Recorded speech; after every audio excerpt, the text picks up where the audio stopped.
Ania Szyszowska-Piotrowska, est philosophe. Elle travaille depuis de nombreuses années sur plein de sujets, notamment l'avant-garde polonaise et le féminisme aussi artistique. Et elle est auteure et artiste conceptuelle avec une approche interdisciplinaire. Elle a eu un master en philosophie et linguistique appliquée. Elle a un doctorat en philosophie de l'art soutenu à l'Université de Varsovie. Elle est également détentrice d'une habilitation à diriger les recherches en philosophie, qui a été soutenue également à Lublin en Pologne. Et elle est professeure associée en théorie. Ça marche? C'est comment? Ah ok. 1, 2, c'est bon. Merci. Ah, magnifique. Ok, non, ce qu'on a fait, très bien, c'est génial. Donc, voilà, donc elle est également professeure associée en théorie de l'art à l'Académie des Beaux-Arts de Varsovie et à l'Université Frédéric Chopin de Varsovie. Elle est en charge aujourd'hui des expositions dans la bibliothèque, l'Institut Bibliothèque Polonaise de Paris. Donc elle fait l'aller-retour en permanence entre la Pologne et la France. Depuis 2022, je rajouterai qu'elle est chercheure associée à l'Institut ACT, qui est l'Institut ACT, c'est la structure de recherche qui est liée à l'École des Arts de la Sorbonne. Donc qui est un lieu très important parce que, évidemment, c'est là où on développe la recherche en art dans le cadre du département où vous vous trouvez aujourd'hui inscrit en Master 2. Elle fait partie du reste de l'axe esthétique et théorie critique de la culture. Elle est membre également de Modernitas, centre interdisciplinaire de recherche sur les avant-gardes, ce qui lui vaut évidemment son expertise aujourd'hui. Elle est l'auteur de Potswarts, et c'est l'après-visage, transgresser le visage dans l'art et la philosophie. Elle pense les avant-gardes visuelles et musicales, donc, et elle travaille sur de nombreuses choses, dont l'insaisissable du visage, l'envoûtement esthétique et le regard éthique. Et également, elle est en connexion avec des chercheurs comme Gwenola Druel et Leszek Brogowski en 2024, avec qui elle a publié. Donc, vous le voyez, on a quelqu'un de spécialisé dans un domaine qui est celui des avant-gardes. Aujourd'hui, quelles sont les avant-gardes contemporaines? Est-ce que ça va être en lien avec la nourriture? Est-ce que ça va être en lien avec la performance? Est-ce que ça va être en lien avec la danse? Quelles sont les avant-gardes? Est-ce que c'est en lien avec rien du tout, plutôt qu'autre chose finalement? Des grandes thématiques qui nous animent et qui nous engagent également, comme celle de la paix ou le développement durable, on le voit, ou bien le féminisme. Donc tout ça, on va pouvoir le réfléchir à travers cette relation aux avant-gardes polonaises. Vous le voyez, nous avons produit aujourd'hui une nouvelle affiche grâce à l'IA. C'était intéressant avec une référence directe avec une sculpteure polonaise, femme. Donc on aura l'occasion d'en parler. Je précise que vous pourrez discuter avec Ania par la suite, à la fin de la conférence, si vous avez envie d'en savoir plus sur la Pologne et sur tout ce qu'on peut faire avec la Pologne. Voilà, merci. Merci Ania. Merci. Alors je précise que Ania sera un jour auditrice de l'IHEST, évidemment.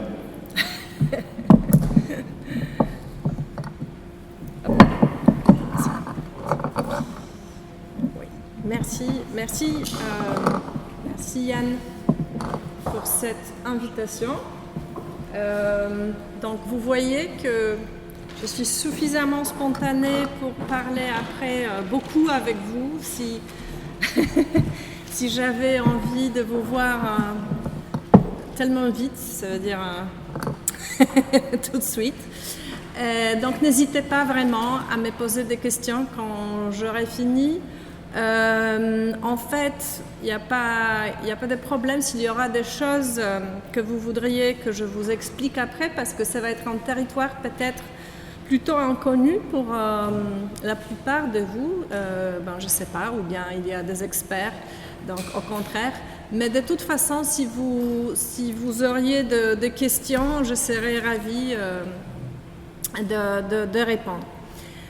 Oui, et cette conférence est intitulée « Procédé des avant-gardes, l'exemple polonais », parce qu'en fait, même si c'est une affirmation, on pourrait se demander si réellement ça existe quelque chose comme des procédés des avant-gardes. Donc je pense que déjà Yann, il a posé une question très intéressante. Qu'est-ce qui se passe avec les avant-gardes aujourd'hui ? Est-ce qu'il y a une sorte de continuité? Est-ce qu'on continue à transgresser de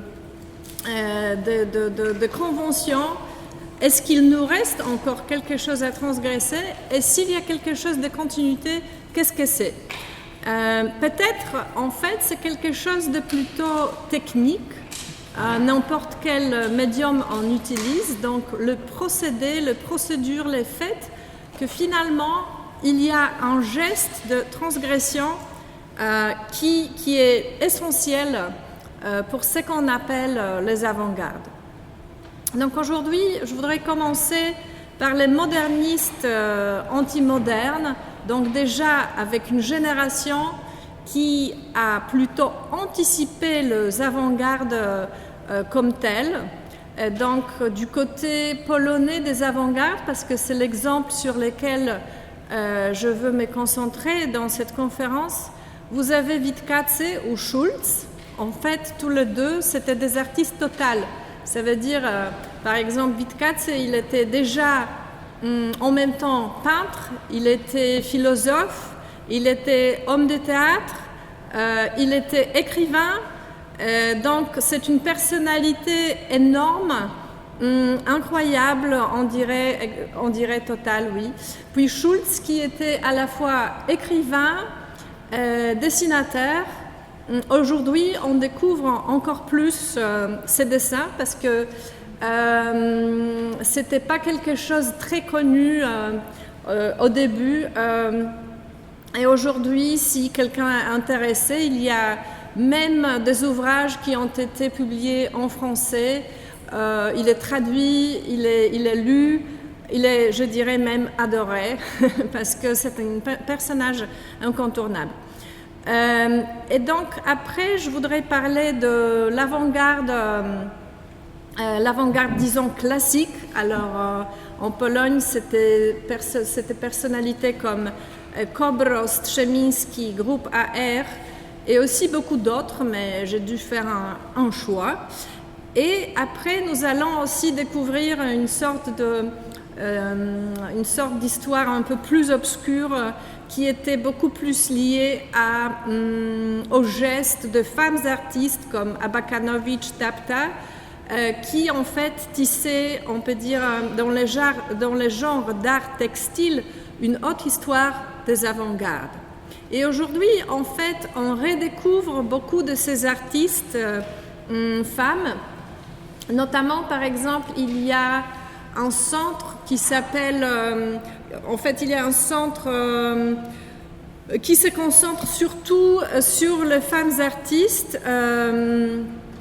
Mais là, je veux y revenir. Donc, pour trouver une sorte de procédé de l'avant-garde, je me suis concentrée sur cette idée qu'il doit y être quelque chose de très basique, quelque chose à l'origine de l'art comme tel. Et je me suis dit que peut-être c'est l'anatomie d'un geste qui est à la base des procédés des avant-gardes. Mais si on dit ça de telle façon, on peut aussi se demander s'il y a de procédés particuliers des avant-gardes qui sont caractéristiques pour un pays ou autre. Et là, je voudrais que peut-être qu'on revient à cette question à la fin de ma conférence, parce que ce n'est pas quelque chose d'évident s'il y a de particularités nationales. surtout qu'en Pologne, pendant les temps des avant-gardes, en fait, il y avait un grand échange, il y avait aussi des changements de frontières. Donc beaucoup de personnes dont j'ai déjà parlé, donc Schulz ou bien Kobro ou bien Strzemiński, ils avaient plusieurs nationalités. Est-ce qu'on peut alors parler d'une caractéristique nationale de l'art, des avant-gardes, de quoi que ce soit? C'est une question à vous. Donc j'espère que vous allez me poser des questions.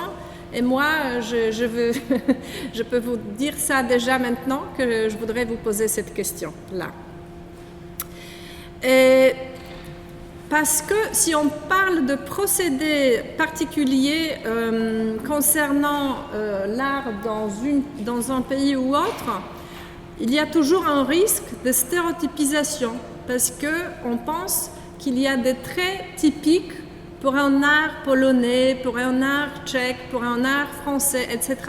Mais est-ce que réellement on peut trouver une telle caractéristique? Et si c'est le cas, comment on vérifie qu'on n'a pas tort?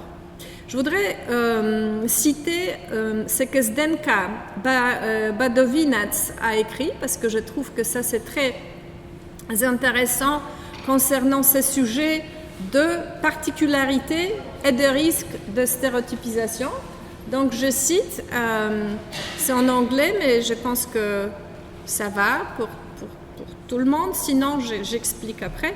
If we talk about art creativity in Eastern Europe, which until recently was relatively isolated from the world, as being a separate phenomenon, we risk pushing it even further into the world of otherness. We risk making its otherness even more evident, even within institutionalized frameworks, since we mostly present ourselves, consciously or not, in the way we believe the other would want to perceive us. Donc voilà, c'est le risque. Le risque n'est pas seulement dans les regards qu'on porte sur cet autre, mais aussi déjà l'autre.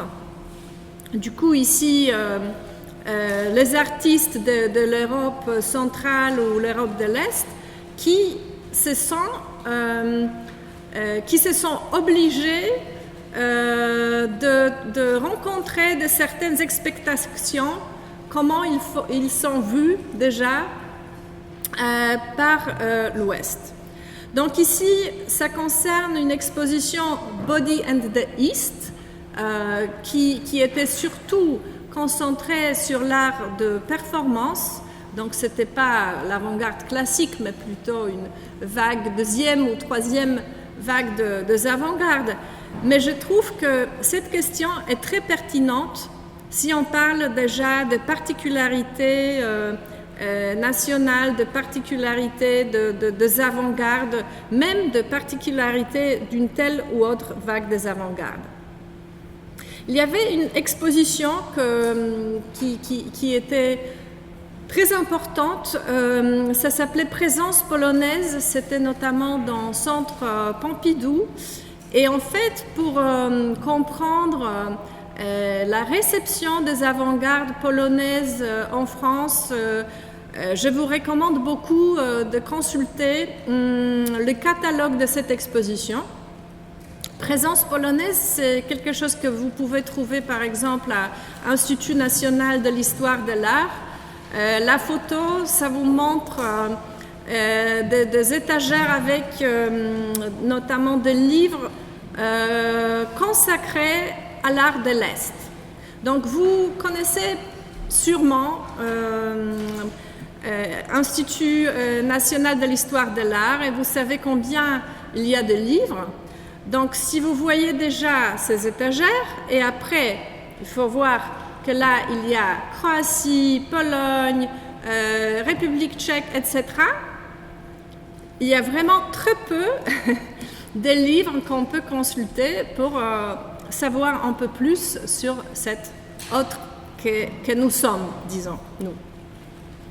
Mais aussi, il faut comprendre que ce type de catégoriser les artistes, l'art, ça doit exister, mais en même temps, Quand je vois les présences polonaises ici, parmi Croatie, l'Europe de l'Est, etc., je me pose cette question encore une fois, est-ce qu'on peut vraiment nationaliser les avant-gardes? Et si déjà on parle de cette notion de procédé particulier des avant-gardes dans un pays choisi, je pense que ce qui serait le plus sain en sécurité, ce serait quelque chose lié au corps humain qui transgresse un peu ces particularités de langage, de différences culturelles, etc. Donc c'est pour ça que je me concentre sur un geste qui marque l'essence, un geste qui performe, qui met les choses en mouvement, qui fait les choses avancer, donc un geste performatif. Et pourquoi un geste serait descriptif pour les avant-gardes? Je pense que déjà la réponse se cache dans l'étymologie. Si on regarde geste, gerere, agere, gerere ça veut dire poursuivre, lutter, performer. Agere ça veut dire mettre en mouvement, faire avancer les choses, performer. Donc si on veut voir l'origine de ce qui est performatif dans l'art, et performative, ça veut dire quelque chose qui fait que quelque chose se passe, on peut voir ça déjà dans les impulsions du corps. Donc, dans l'art et philosophie, le potentiel du geste est recherché par plusieurs auteurs, bien sûr, parce que c'est très inspirant. Parmi ces auteurs, vous pouvez voir Wilhelm Flusser. Et Flusser distingue trois grandes catégories de gestes. Les gestes contre le monde, ça c'est le travail, parce que c'est la façon dans laquelle on essaye de s'approprier le monde. C'est pour ça que c'est un peu, disons, contre. Les gestes vers autrui, alors c'est la communication. Et puis les gestes comme fin en soi. Et pour lui, cette dernière catégorie, ça concerne l'art. Donc c'est ni un geste contre le monde, ni un geste vers autrui, la communication, mais c'est un geste comme fin en soi. C'est pour ça que je me disais que pour le procéduré des avant-gardes, les gestes, c'est essentiel, parce que déjà, c'est un fin en soi.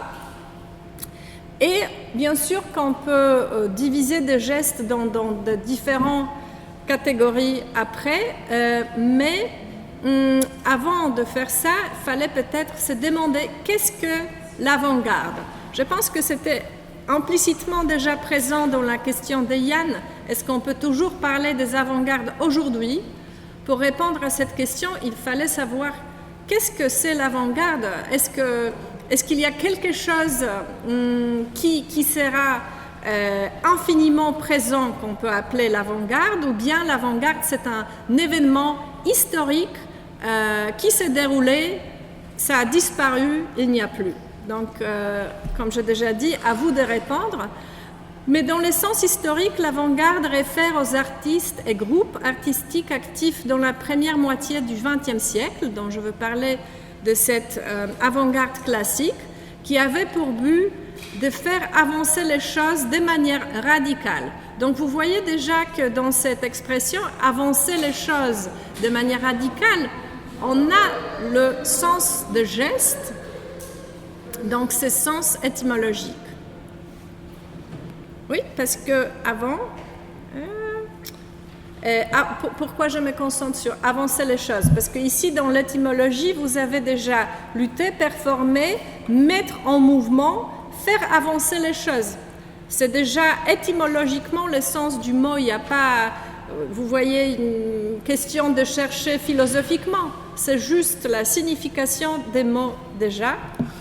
De changer la façon dont on définit l'art, de questionner les paradigmes dominants. Donc, en prenant en considération cette définition, on peut se demander s'il y a toujours besoin, ou moyen même, de faire quelque chose de radical. Est-ce que ça existe encore? ou peut-être on a déjà fait tout ce qui est radical et il ne reste rien de plus.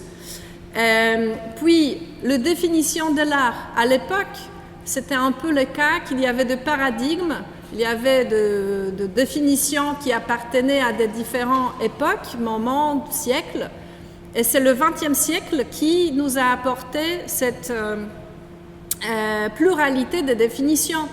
Donc du coup, c'était quelque chose d'incroyable d'avoir tant de possibilités. Mais aujourd'hui, nous sommes plutôt habitués à cette situation.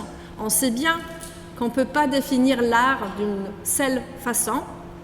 Et alors, est-ce qu'on est toujours dans cette situation où on veut vraiment questionner le paradigme dominant? Parce que s'il n'y a pas de paradigme dominant, il n'y a peut-être rien à questionner. Mais on peut aussi définir les avant-gardes dans un sens qui n'est pas historique, mais plutôt créatif. Et là, le terme l'avant-garde est perçu comme action expérimentale.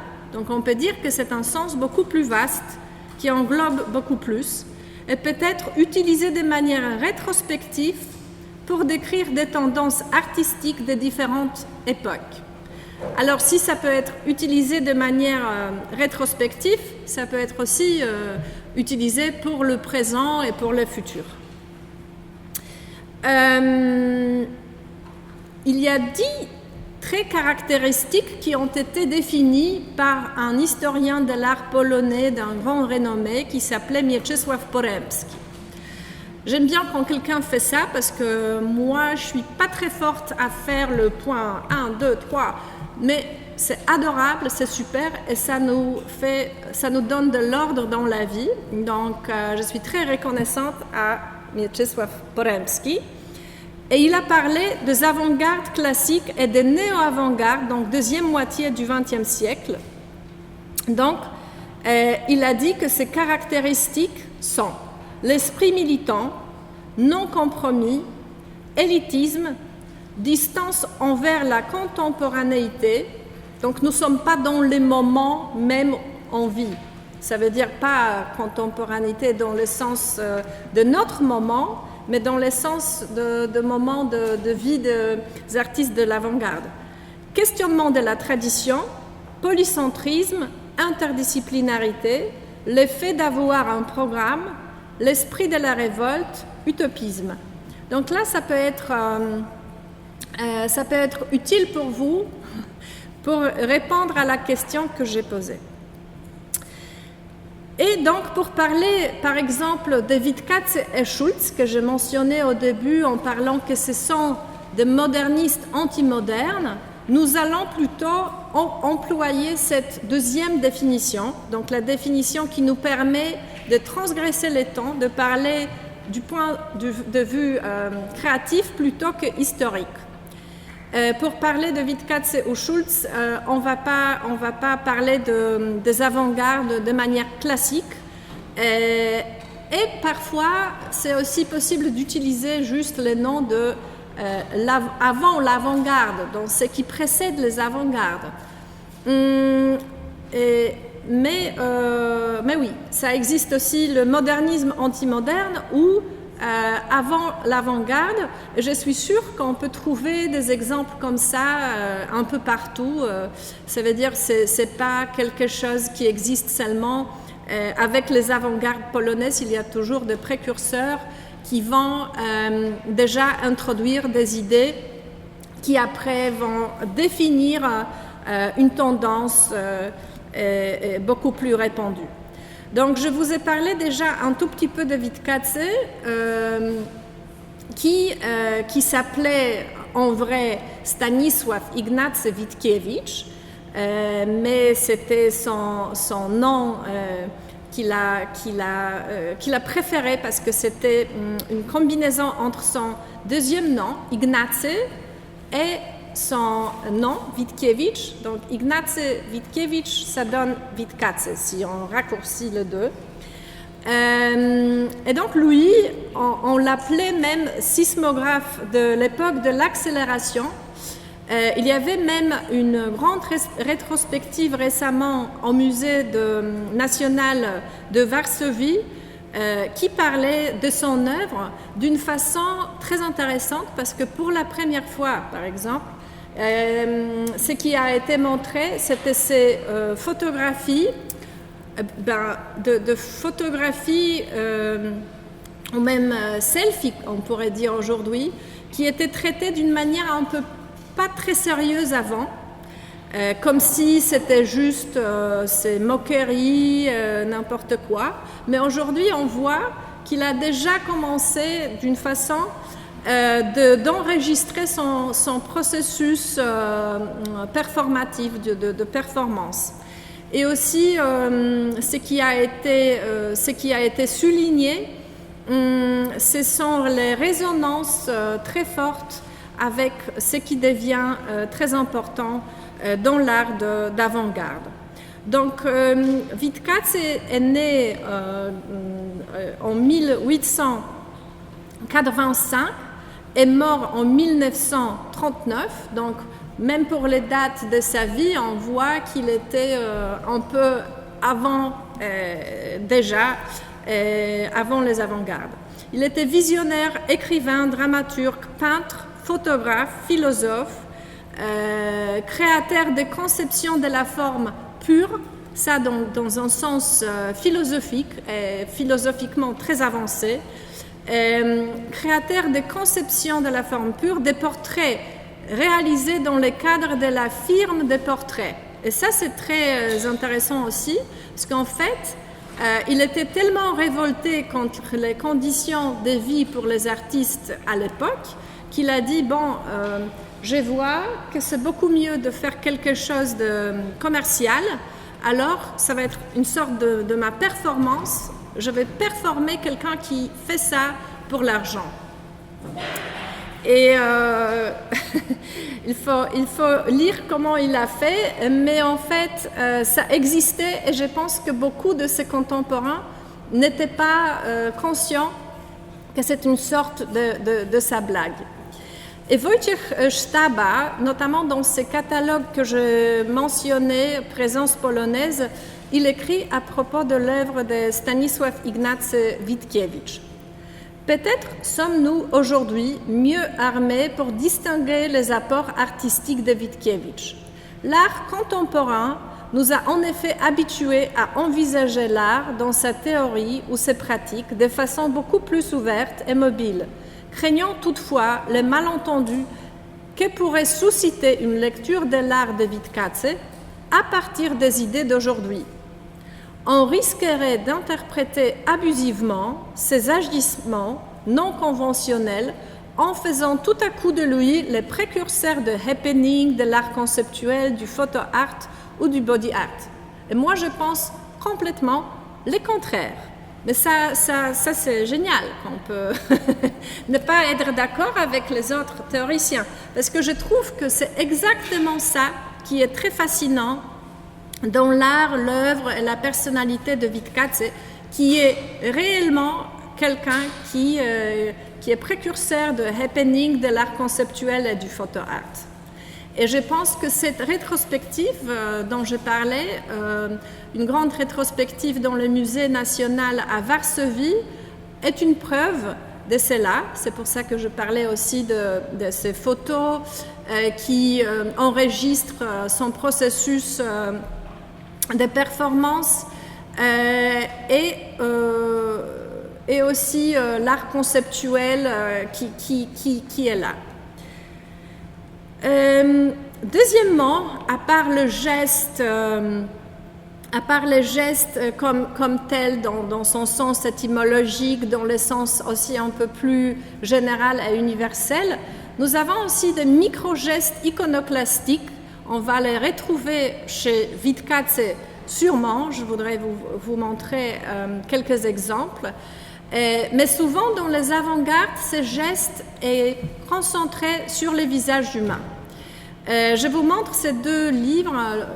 Un de ces livres, c'est mon livre sur l'après-visage que Yann a mentionné en parlant de mon bio. Et l'autre, L'insaisissable du visage, c'est un ouvrage sous la direction de Leszek Brogowski, Gwenno Ladruel et moi-même.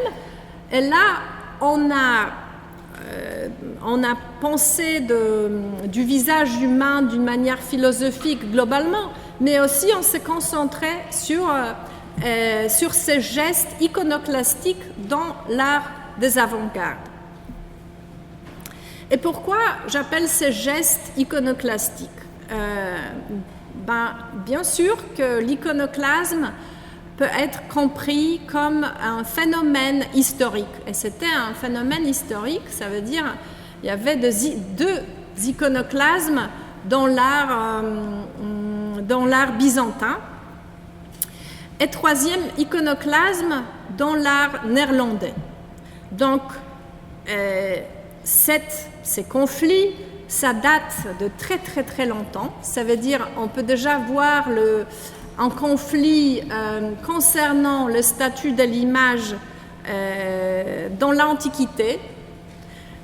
Et c'était déjà prêt. Bon, je veux dire, toute la guerre contre l'image et surtout les visages dans l'image étaient prêtes déjà dans l'Antiquité.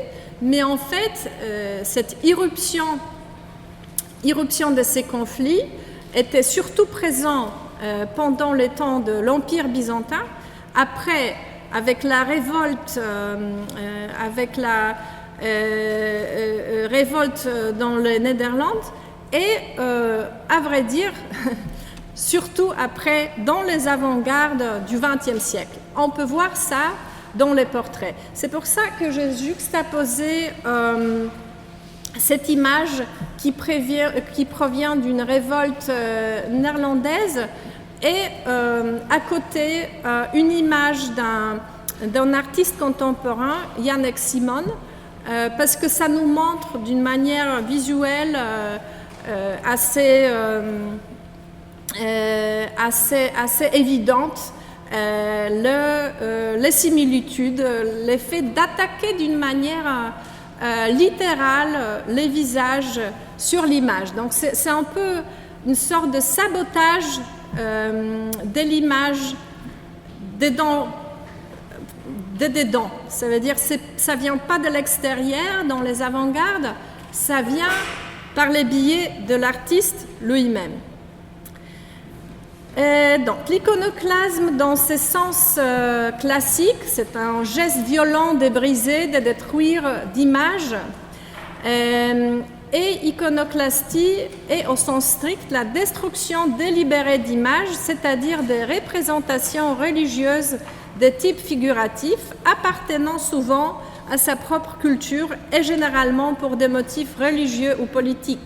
Ces courants de pensée rejettent la vénération adressée aux représentations du divin, dont les icônes en particulier. L'iconoclasme est opposé à l'iconodulie et dans l'Empire byzantin, doctrine de différents empereurs qui ont tenté de supprimer les icônes et d'interdire leur culte.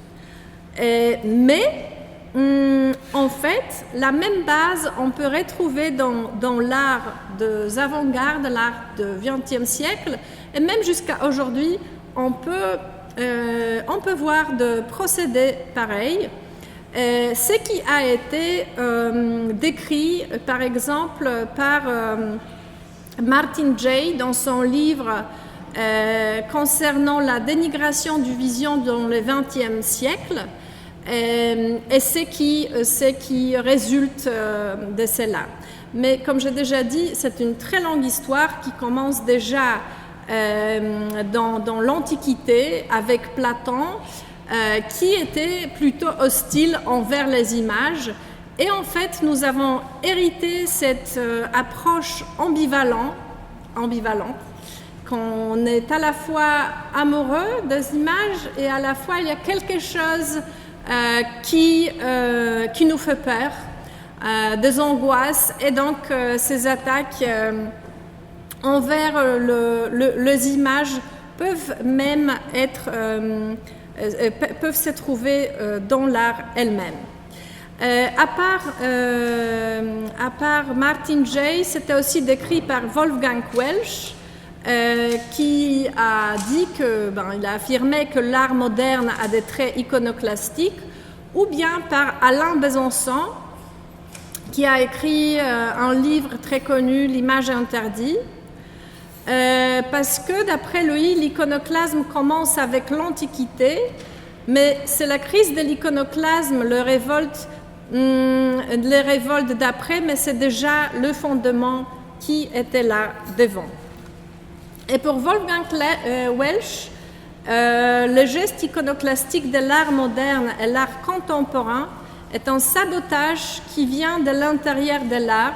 Donc ce n'est pas un geste violent contre la représentation venant de l'extérieur. Et je veux vous citer ce qu'il a écrit à propos de l'iconoclasme moderne et contemporain. Pour reprendre un terme tiré de l'histoire de l'art lui-même rêvait de traits iconoclastes, quelque chose de l'interdiction de l'Ancien Testament concernant la création d'images y prend vie. On pourrait aussi dire que cet art fait fondamentalement référence à ce qui est anesthétique. Cela appartient à toute expérience du sublime, dans la mesure où elle implique le sentiment de ce qui n'est plus perceptible au sens, ou un sentiment paradoxal et esthétique d'anesthésie. Et aujourd'hui, on parle beaucoup, bien sûr, d'anesthétique, oui, qu'on est tellement stimulé par des différents stimuli que même à l'intérieur de l'art, nous ne sommes pas tellement esthétiques, mais plutôt anesthétiques. Mais anesthésie, ça a aussi ses sens, comme chez les médecins, qu'on commence à ne plus avoir de sentiments un peu, oui. On ne sent rien. On est tellement stimulé qu'on ne sent plus rien. Donc ça c'est aussi quelque chose d'important, c'est une importante notion pour aujourd'hui et aussi pour penser sur les avant-gardes d'aujourd'hui.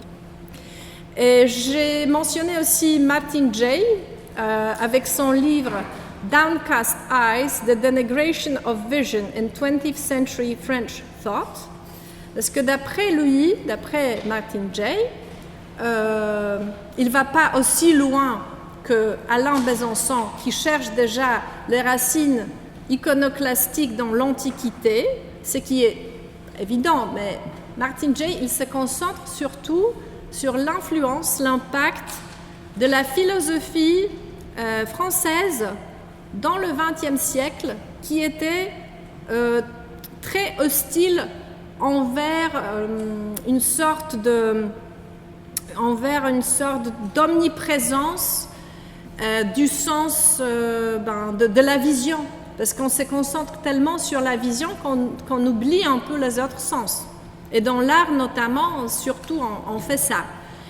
Et donc, il y avait cette sorte d'hostilité envers les pouvoirs de la vue. Et c'était très répandu parmi les différents philosophes du XXe siècle. Et, par exemple, Wolfgang Welsch à la fin, mais avant ça, c'était Derrida, c'était Lévinas.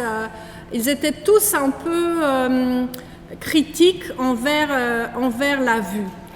Et on peut dire que ça a donné encore de nouveaux horizons à l'art. Ok, mais on revient à Wittkatzé, qui, lui, avait aussi ces gestes iconoclastiques que j'ai voulu vous décrire.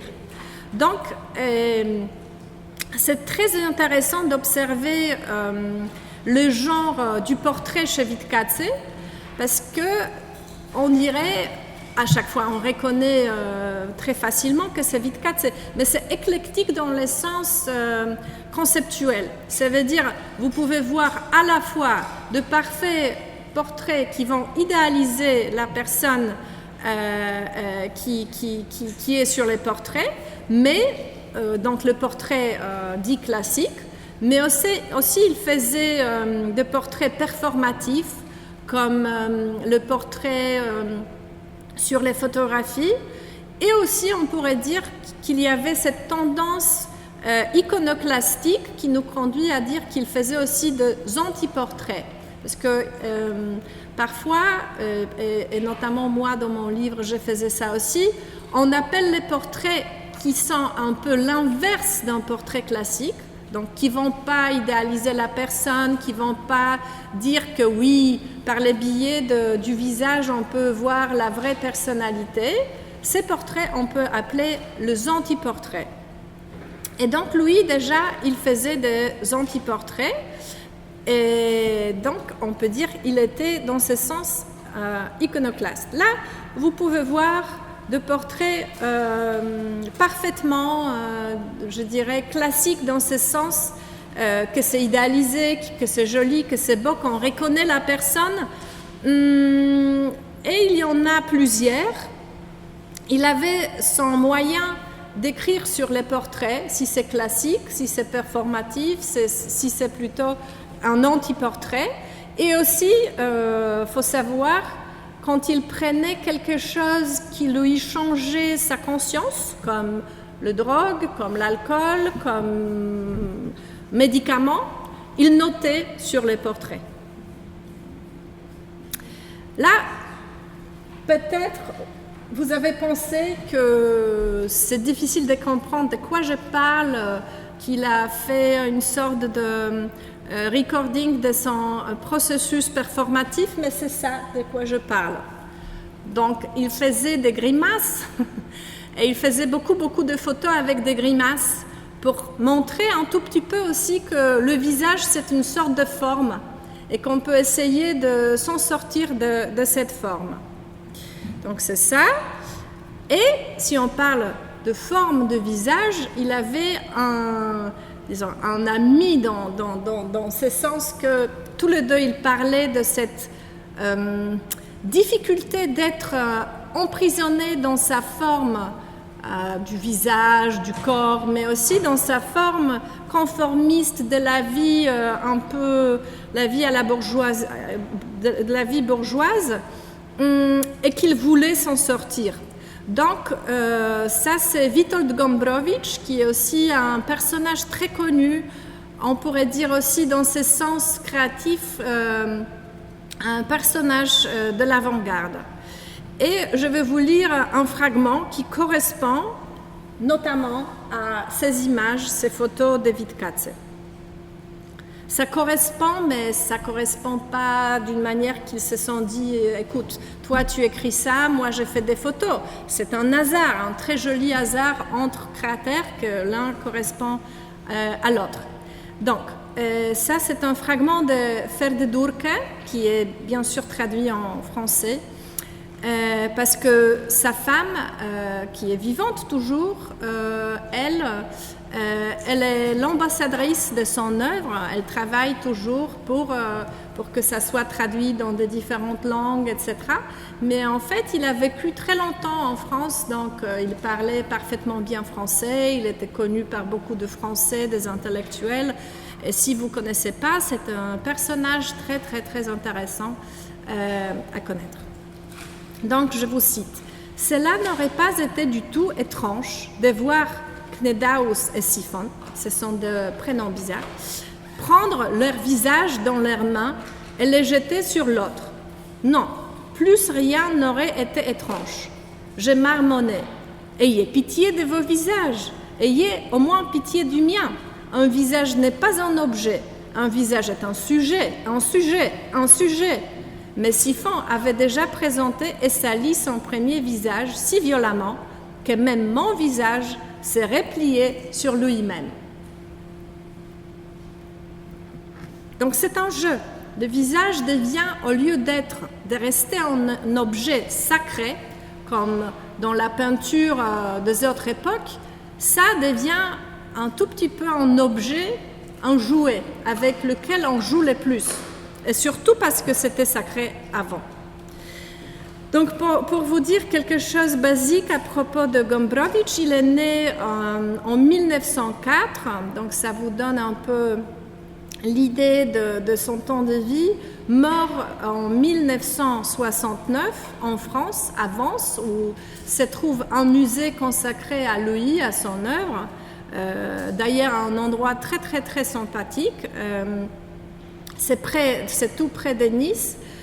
Et Gombrowicz était un écrivain polonais, mais très révolté, non seulement contre la Pologne comme telle, et sa culture, et le problème qu'on peut avoir, le problème, disons, national, mais un peu révolté aussi contre cet besoin de trouver son identité nationale, de nationaliser son être, son identité.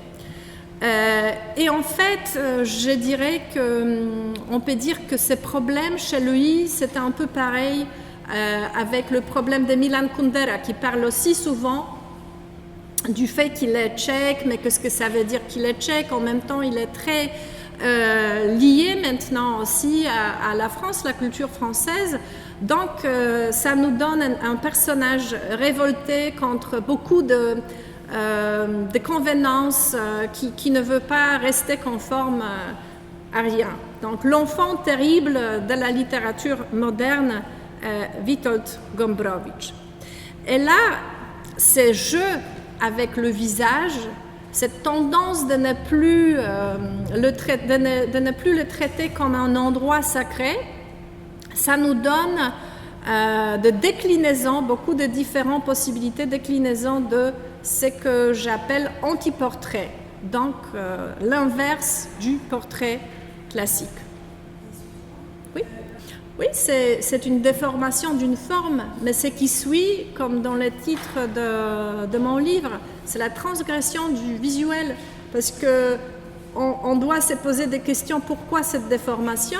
Et alors, on peut se dire, est-ce qu'on s'identifie réellement à ce qui est dans la visibilité?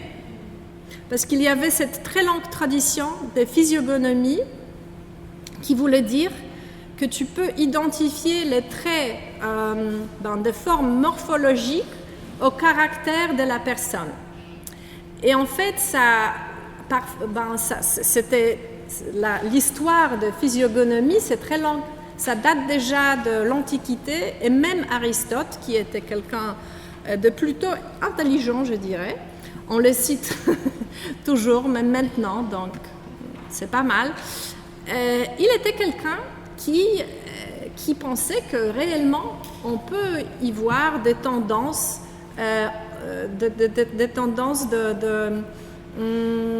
que ça peut être vrai, que le forme correspond au caractère, à la personnalité, etc. Mais on a vu que c'est très dangereux avec le nazi qui voulait mesurer la crâne, etc.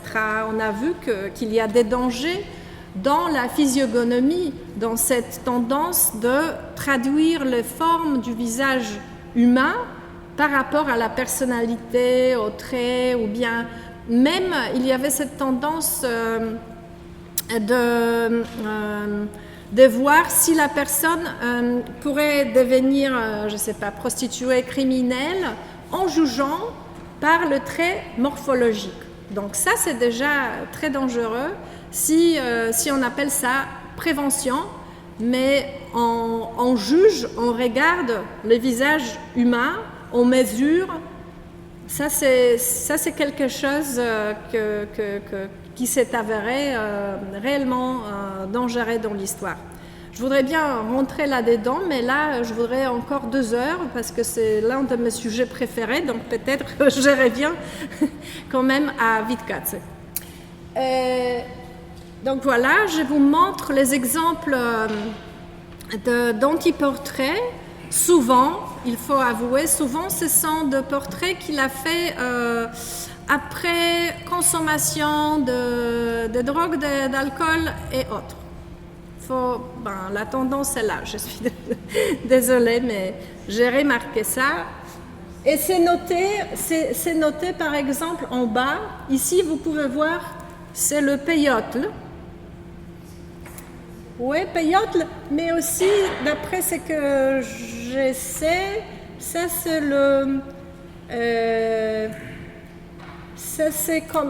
c'est formule chimique pour l'alcool. Donc peyotle, une mixture grave.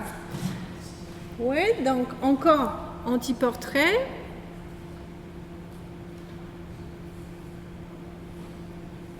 il faut aussi garder en esprit quand il fait ça. C'est pour ça que quand on apprend les dates de naissance et de mort, oui, normalement on ne va pas retenir ça longtemps, bien sûr, plein de dates comme ça, mais c'est juste pour s'orienter. Quand l'artiste a exécuté de tels portraits, de telles images, de telles peintures, parce que ça nous dit est-ce qu'il était précurseur, est-ce qu'il a anticipé quelque chose ou plutôt imiter les autres, oui. Et là, on voit bien, ça c'est pas l'imitation. Ok, donc cette firme dont je parlais, firme des portraits de Wittkatzes, qu'on pourrait déjà percevoir comme une sorte de performance, elle avait des règles très fermes. Donc, si on était client de Wittkatzes, il fallait choisir quel type de portrait on voudrait qu'il produit. Donc, il y avait par exemple type B, genre avec plus de caractères, mais sans rien de caricatural, travail plus heurté que dans le type A, avec présence de traits de caractère, ce qui n'exclut pas la joliesse dans le portrait féminin, rapport objectif au modèle. Type CC plus CO et C plus H, C plus CO, etc. Ces types exécutés à l'aide de C2H, 5OH et des stupéfiants des classes supérieures sont actuellement exclus. Caractérisation subjective du modèle, renforcement caricatural, formel et psychologique possible. À la limite, composition abstraite, autrement dit forme pure. Là, vous pouvez voir, je sais que ce n'est pas parfait comme image, mais en réalité, c'était très haut sur un mur, accroché sur un mur, dans ce musée national de Varsovie. Et j'ai voulu vraiment avoir une image qui montre à la fois plusieurs portraits de Wittkatzes. Donc, je vous laisse regarder un petit moment.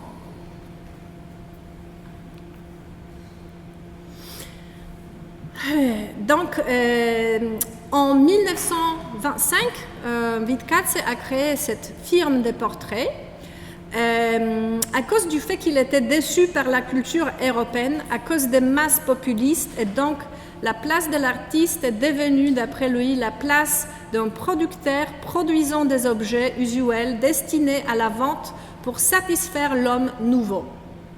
Comme écrit Piotr Piotrowski, un très grand historien de l'art, mais aussi philosophe de l'art polonais, qui est malheureusement qui n'est plus vivant. À partir de ce moment, Wittkatzes renonça à la peinture d'imagination. Il consacra exclusivement son activité picturale à la peinture des portraits auxquels il se refusait à le reconnaître le statut d'objet d'art, car les portraits réalisés en majeure partie sur commande fonctionnaient comme marchandises dans la transaction producteur-acquéreur, commandé puis acheté. Il figurait dans un salon bourgeois où il symbolisait la position sociale du propriétaire. C'est la fin de citation de Piotr Piotrowski. Le manifeste de Witkiewicz consistait à inscrire son activité dans le contexte d'une culture définie, la culture des masses. L'artiste manipulant ici la réception de son œuvre, il en réglait la consommation et façonnait les champs de fonctionnement social de sa firme de portraits. Donc c'était une manière de se révolter et de prendre en contrôle la situation qui ne lui plaisait pas. Et quelques mots sur la forme pure, qui était son, disons, sa théorie philosophique qu'il a développée à propos de l'art. Donc, au cours de la Première Guerre mondiale, Wittkatzes vit en Russie comme officier du régiment de la garde impériale. Puis, il est témoin de la Révolution. En revenant en 1918 de Russie, il a dans ses bagages l'ouvrage déjà prêt, intitulé « Les formes nouvelles en peinture et les malentendus qui en découlent ». Parce qu'en fait, il a écrit plusieurs œuvres philosophiques et puis il publie aussi des essais esthétiques. dans lesquels il disait que l'art est l'expression objectivée du sentiment métaphysique lié à la perception directe du mystère de l'existence. Je ne sais pas si on peut saisir tout de suite, mais je vous laisse lire vous-même parce que parfois on pense mieux si on lit soi-même. Donc, l'art est l'expression objectivée du sentiment métaphysique, lié à la perception directe du mystère de l'existence. Mais ça n'empêche pas qu'en étant révolté, Wittkatzé, dans le cadre de sa firme de portraits, a réalisé environ 3000 de portraits. Donc, ça c'était bien fertile. Et en revenant à cette idée de gestes, donc de gestes qui sont dans les corps, qui peuvent être répétés, qui réapparaître, ça c'est très intéressant de savoir qui était le premier, qui a imité qui. Mais en fait, si vous voyez, c'est le même année, c'est 1917, donc le même idée de portrait multiple chez Wittkatzé et c'est Marcel Duchamp. Mais la réponse finalement est très simple. C'était le moment où des machines où on pouvait se faire une telle photo étaient très répandues. Donc le des artistes, le plus probablement, avait juste envie de jouer avec. Donc oui, je ne sais pas parce que je pense que peut-être je devrais finir bientôt pour qu'on aille du temps pour... non? Non? D'accord. Oui? Ça va? Ok. Si vous n'êtes pas endormi, c'est super. Je suis très contente. Ok, donc je veux vous encore citer Wojciech Staba. Si vous vous rappelez, je n'étais pas d'accord avec lui, mais quand même, je trouve que beaucoup de ces descriptions sont très intéressantes. C'est toujours bien de ne pas être d'accord avec quelque chose. Donc, Van Gogh et Picasso accèdent à son panthéon, donc panthéon de Wittkatzé, de peintres modernes illustrés. De sa première visite à Paris en 1908, Wittkatzé sera fasciné par la peinture de Picasso. Il y fera allusion dans son roman crypto-autobiographique le 622 chutes de Bungo, qui est aussi traduit en français. Ou la femme démoniaque. Bungo se rend dans un salon en vogue tenu par des anglo-saxons amateurs d'art, d'art moderne, probablement celui de Stein, où sont exposées les œuvres de certains Fagasso, donc facile à reconnaître, qui font sur lui une impression foudroyante.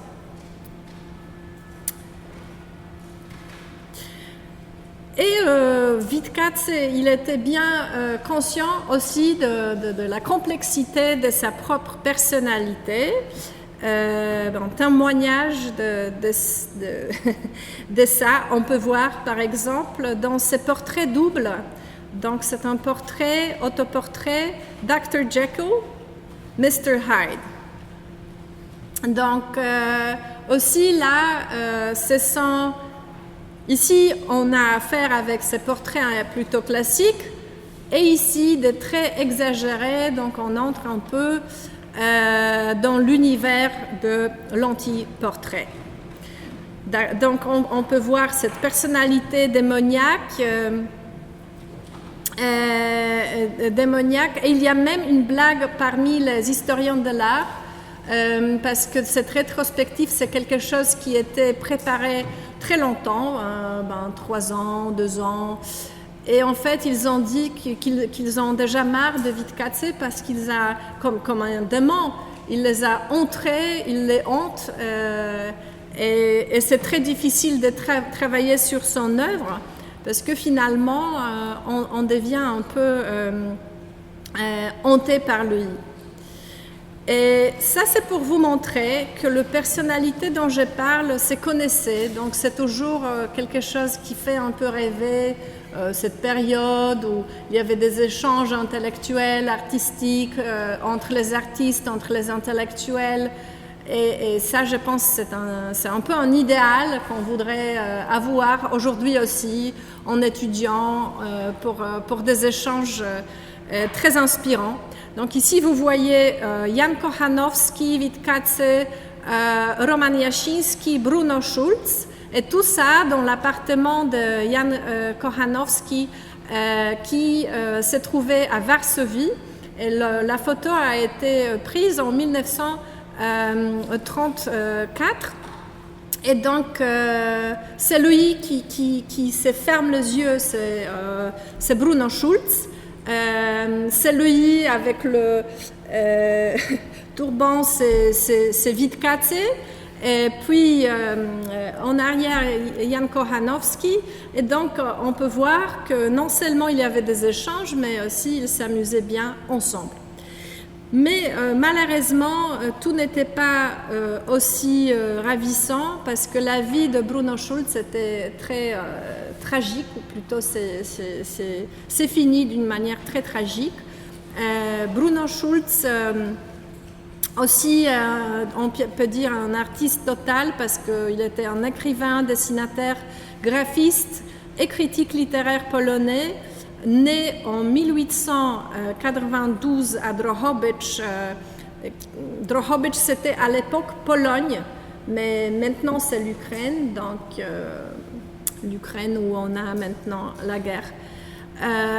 Non loin de la frontière polonaise, près d'Lviv. Donc la famille de Schulz était juive de langue polonaise. Ce fut donc la langue d'écriture de Bruno. Et d'ailleurs, toute son œuvre est née alors qu'il était citoyen polonais. Donc, il écrivait uniquement seulement en polonais. Et en fait, ce qui est très intéressant, il avait cette habitude qu'à chaque fois, c'est lui qui illustrait ses essais, sa littérature. Donc Drohobycz avait à l'époque une histoire dynamique parce que jusqu'à 1918, à la naissance de Schulz, c'était la Galicie, donc province orientale de l'Empire austro-hongrois, mais avant, cela appartenait à la République de Pologne. Elle a redevenu polonaise entre 1918 et 1939 avant d'être occupée par les soviétiques et puis par les Allemands. Donc, quand j'ai parlé, est-ce qu'on peut parler des avant-gardes nationales ou pas? Peut-être vous avez pensé que c'est un tout petit peu ennuyeux de demander ça. Mais là, vous voyez sur un exemple précis comme Bruno Schulz, que finalement, comment est-ce qu'on décrit son identité? Et surtout avec les frontières qui changeaient tout le temps. C'était très instable, le critère national. Oui, donc je vous lis, je vous cite.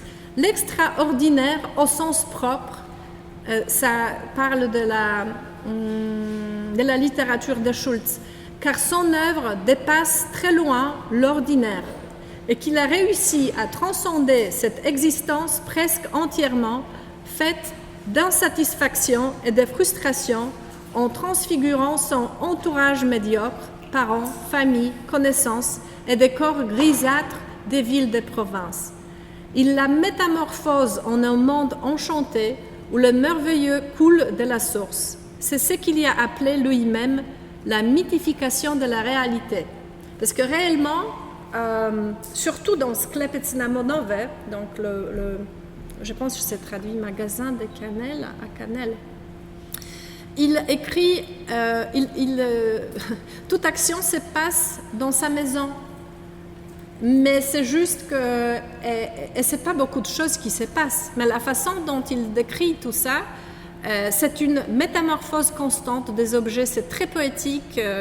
Et ben, si vous connaissez pas, je vous recommande beaucoup. De plus, c'est facile parce que c'est publié.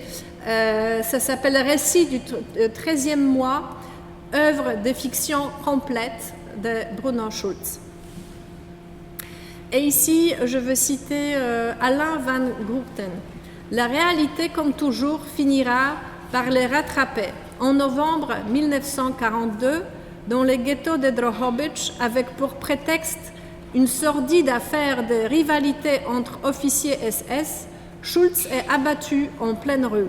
Il était en quelque sorte le protège d'un officier nommé Félix Landau, qui lui avait commandé des peintures murales pour la villa qu'il occupait. Landau aurait au hasard tiré sur des juifs dans la rue pour se divertir, semble-t-il. Il aurait ainsi abattu le dentiste de l'un de ses collègues. Ces derniers s'en seraient pris à Schulz en guise de représailles et seraient allés dire à Landau « Tu as tué mon juif, j'ai tué le tien ». Donc c'est pour ça que je dis que la vie de Schulz était tragique. C'est aussi tragique pour nous aujourd'hui parce qu'il pourrait bien écrire beaucoup, beaucoup plus. Et je voudrais vous lire un tout petit peu un fragment de Boutique de cannelle. En juillet, mon père avait coutume d'aller au zoo. Il nous laissait, ma mère et moi, en pâture à la fournaise blanche et étourdissante de jours d'été. Dans la lumière qui donnait les vertiges, nous feuilletons les grands livres des vacances. Dans toutes les pages brûlaient de soleil et avaient au fond d'elles la pulpe de poire dorée, sucrée à vous faire perdre la conscience. Je ne vais pas vous lire plus parce que je pense que peut-être ça peut avoir un effet je pense que c'est tellement joli qu'il vaut mieux que vous lisez vous-même. Il y a aussi cette tendance iconoclastique dans les œuvres de Bruno Schulz, mais cette fois, pas dans ce dessin, mais plutôt dans sa littérature. Donc c'est une version littéraire des antiportraits. Donc je vous cite en fait moi-même. Dans les boutiques de cannelle, le lecteur peut trouver à la fois des échos des images classiques de visage faisant référence à la tradition de la physiognomie et la tradition du portrait, ainsi que des images de visages appartenant à l'espèce de l'antiportrait, effaçant la frontière entre l'intérieur et l'extérieur. Ils peuvent être traités comme des moyens destinés à briser la mimésis, ainsi qu'à remettre en question la possibilité d'expression de la personne. Mais les illustrations sont figuratives, très caractéristiques aussi, avec souvent de personnalités féminines un peu démoniaques. Là, je ne veux pas entrer dans les détails, mais il avait une faiblesse pour de femmes très fortes, même violentes. Ce qui peut être observé sur ces illustrations. Et là, encore un autre exemple de ce dessin. Cette illustration, on peut toujours trouver dans les musées de littérature à Varsovie. En fait, il y a là-bas des vrais trésors, des illustrations de Bruno Schulz pour ses propres œuvres, mais aussi des échanges épistolaires entre lui et les autres personnages, les autres intellectuels. Et là, on passe à l'avant-garde dit classique, parce qu'on était avec le Wittkatz et Schulz, c'était disons le moderniste anti-moderne, donc avant l'avant-garde, mais là, c'est déjà l'avant-garde dit classique en Pologne. Donc Władysław Strzemiński, créateur de l'unisme, donc un courant dans l'art qui est caractéristique pour lui, qui n'existait rien ailleurs. Mais vous pouvez voir déjà avec ces cours bio que son identité était aussi très complexe parce qu'il est né à Minsk, alors dans l'Empire russe, qui de plus actuellement appartient à Biélorussie, est mort en 1952 à Łódź. Et en fait, c'est à Łódź qu'on peut voir son royaume. Et quand je dis royaume, ça veut dire Louis avec sa femme Katarzyna Kobro, ils ont réuni une collection énorme, mais en réalité énorme, l'une des plus grandes collections de l'art moderne en Europe,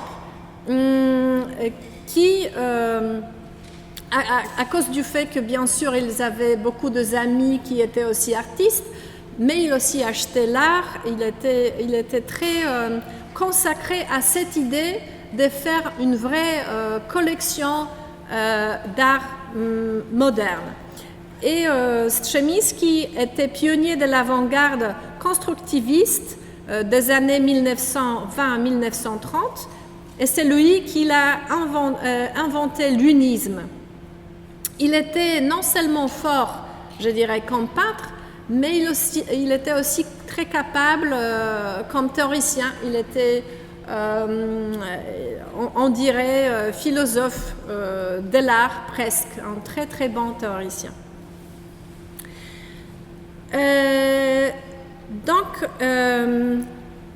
Il y a un livre qui existe à la fois en anglais et ça existe en français aussi. Il y a un texte de Jean-François Chevrier que j'avais plaisir de traduire. Je dis plaisir parce que je me sens très honorée, mais en même temps c'est très difficile parce qu'il fait plein de citations, donc du coup c'est beaucoup de travail. Et c'est un super texte, mais c'est un recueil de différents textes qui s'appelle Readability of Images, donc lisibilité des images. Et là, si vous êtes intéressé dans l'œuvre de Strzemiński et ce que ça apporte pour nous encore aujourd'hui, si ça vous intéresse aussi cette invention de l'unisme, je vous recommande fortement de lire cet ouvrage.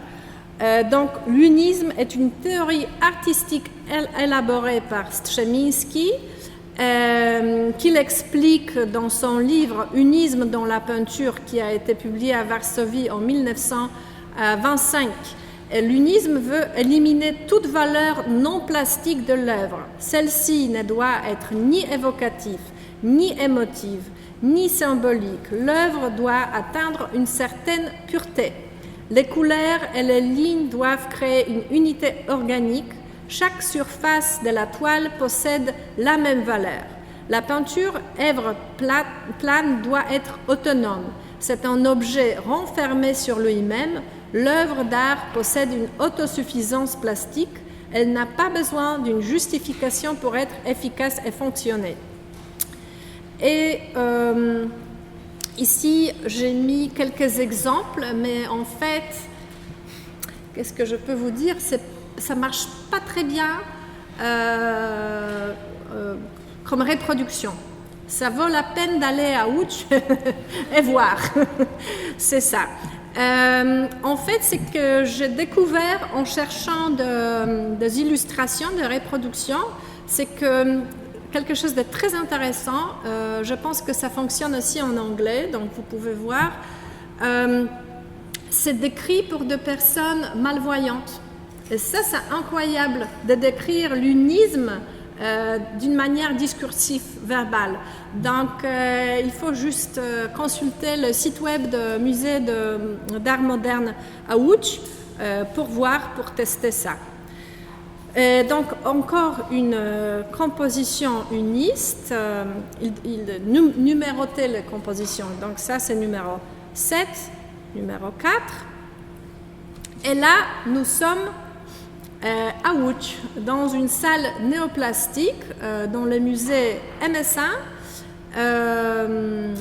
Donc ça, c'est un projet de Władysław Strzemiński pour le musée d'art à Łódź, qui était en résonance aussi avec les œuvres de Kobro, de Theo van Doesburg et de Berlevi. Et ici, en fait, aujourd'hui, une amie m'a visité, m'a donné sa photo de la salle néoplastique et en fait, on y était très récemment.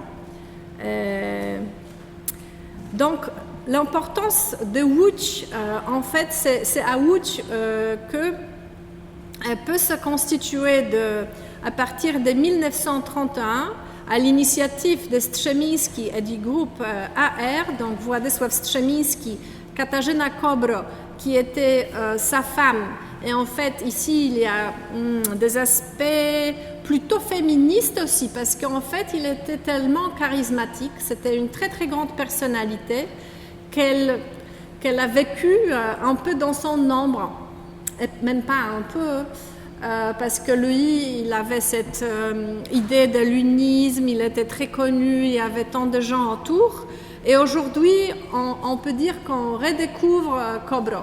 Mais en même temps, c'est pas le fait de la redécouvrir parce qu'elle était toujours très connue, parce que c'est très osé, les sculptures, les formes qu'elle fait. Et à part Strzemiński et Katarzyna Kobro, il y avait aussi Henryk Stażewski, et poète, et avec le soutien de la municipalité socialiste de la ville, cette collection publique d'art international d'avant-garde apparaît comme l'un des tout premiers musées d'art moderne en Europe. Donc c'était ça la nouveauté, qu'il avait cette idée un peu avant tout. Donc, en bénéficiant d'une conjoncture progressiste favorable, Strzemiński, Kobro et les membres du groupe AR avaient engagé un programme didactique novateur qui s'appuyait sur les collections du musée, sur des expositions et sur des publications en s'adressant au milieu ouvrier de cette grande ville industrielle. Le premier directeur du musée Sztuki, Marian Minich, était aussi très favorable à ces projets. Et ici, encore une publication, si vous êtes intéressé, Scène polonaise. Donc c'est un livre qui parle de Witkiewicz, Strzemiński, Kobro, Stażewski, mais aussi Kantor, Abakanowicz, Opałka, Wodiczko. Et vu qu'aujourd'hui je ne serai pas du tout capable de vous parler de tout le monde, je pense que c'est une très bonne idée de voir, de consulter ces livres. C'est Beaux-Arts de Paris, publication de Beaux-Arts de Paris. Et donc, en fait, aussi, vous pouvez voir dans ces livres que MoMA, Museum of Modern Art de New York, et MS Łódź, donc Musée d'art moderne à Łódź, c'était les deux premières collections d'art moderne qui ont été ouverts. Donc en Europe, c'est musée d'art moderne à Łódź. Donc Łódź occupe une place privilégiée dans l'histoire de la culture européenne au XXe siècle. C'est un centre industriel et en effet, par le rayonnement de son musée d'art moderne, un foyer de vie artistique remarquable, mais surtout la naissance des collections de Muzeum Sztuki en 1929 a marqué un tournant dans la conception de ce type d'institution par rapport à la société et aux créateurs. Le musée de Łódź fut sans doute le premier officiellement consacré à l'art moderne et le premier à voir le jour grâce à une prise de conscience et à la détermination des artistes eux-mêmes. Certes, des initiatives l'avaient en quelque sorte préfiguré, celle de Duchamp en Amérique, de Malevich en Russie, mais liées à un homme et à son entourage, leur portée restait limitée. Avec le musée de Łódź, c'est une communauté intellectuelle, artistique et spirituelle qui s'est attachée à redéfinir les rapports de la création et de sa diffusion, du créateur et de son public, en vue d'une communication immédiate, d'un échange sans intermédiaire. Cette utopie vécue à Łódź dans les années 30 n'est pas sans rappeler le rêve de l'ancienne Grèce lorsque, dans l'enthousiasme de la démocratie naissante, s'affirmait la nécessité de porter les œuvres de l'intelligence et de l'esprit au cœur. Ça, c'est écrit par Jean Mathieu. Et ici, vous pouvez voir Et donc le couple, Władysław Strzemiński et Katarzyna Kobro, ici c'est Strzemiński, Katarzyna Kobro et Julian Przyboś qui était poète.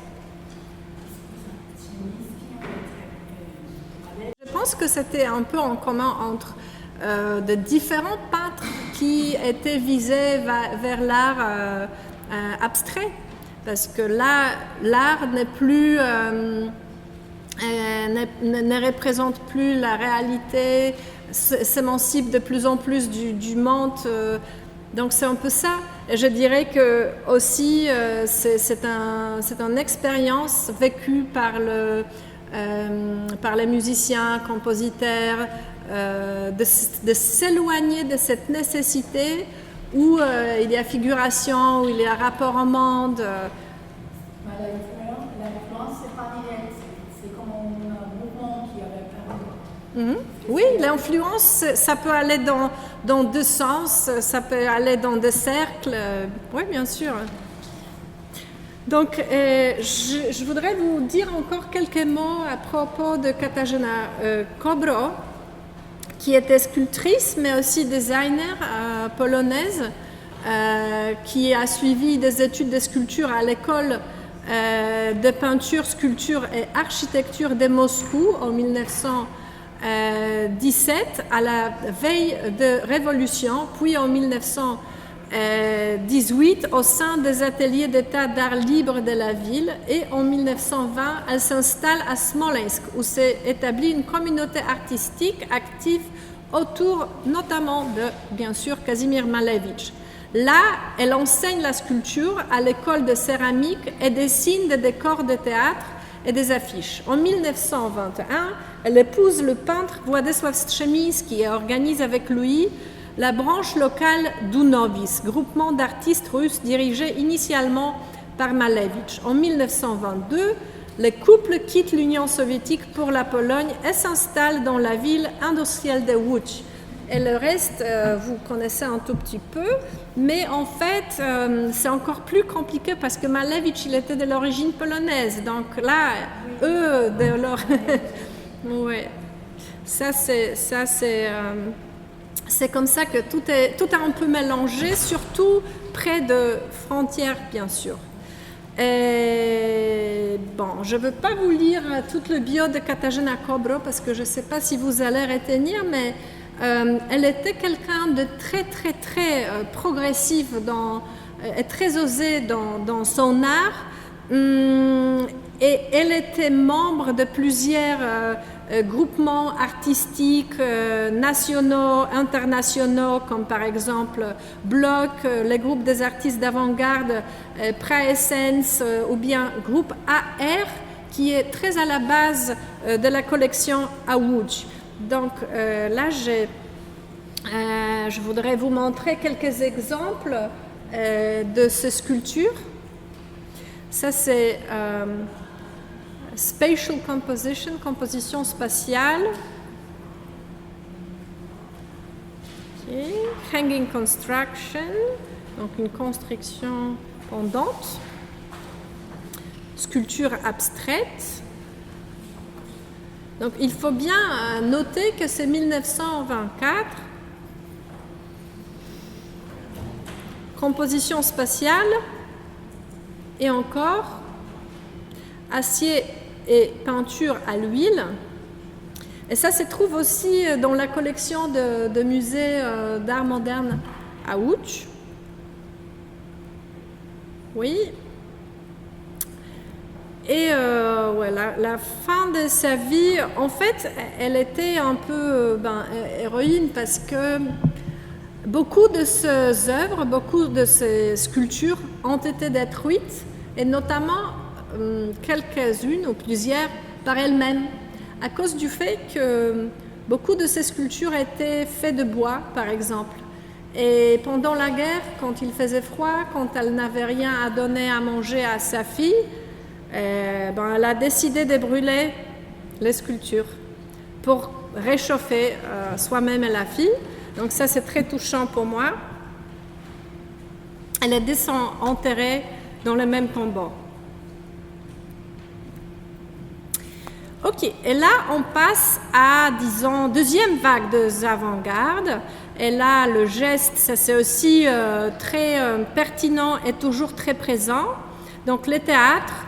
Et le théâtre a été aussi renouvelé d'une façon révolutionnaire avec la personnalité de Tadeusz Kantor. Je ne sais pas si vous avez déjà entendu parler de Kantor, mais c'est encore un personnage total parce qu'il il est aussi théoricien, il révolutionnalise complètement le théâtre, mais il est aussi peintre, disons peintre, mais il fait aussi cette invention des assemblages, donc plusieurs choses.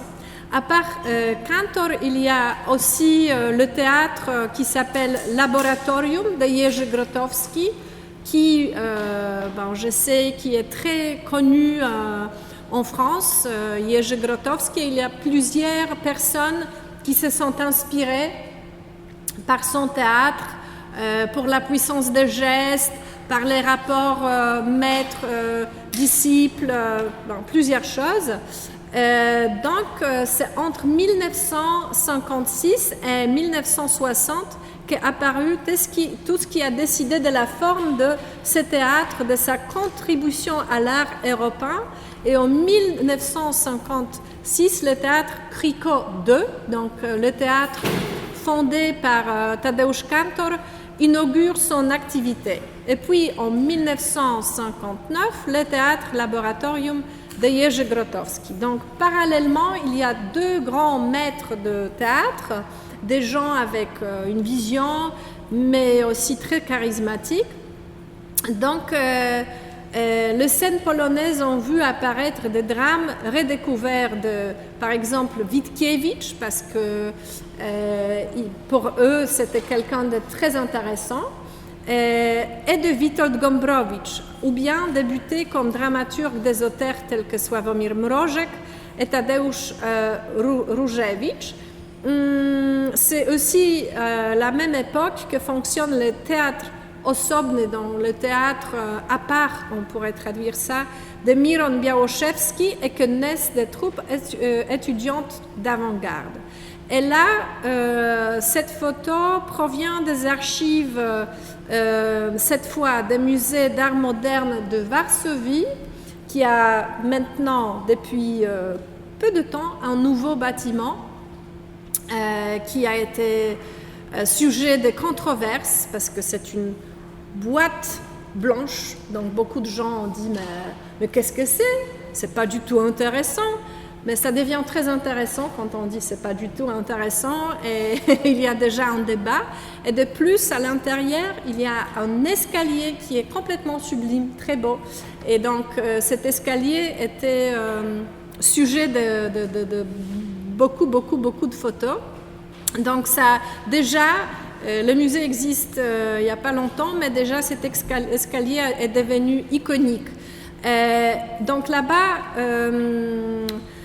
il y a une collection qui est à voir, mais aussi on peut consulter les archives à distanciel, par l'internet, c'est digitalisé, donc je vous invite aussi à voir ça.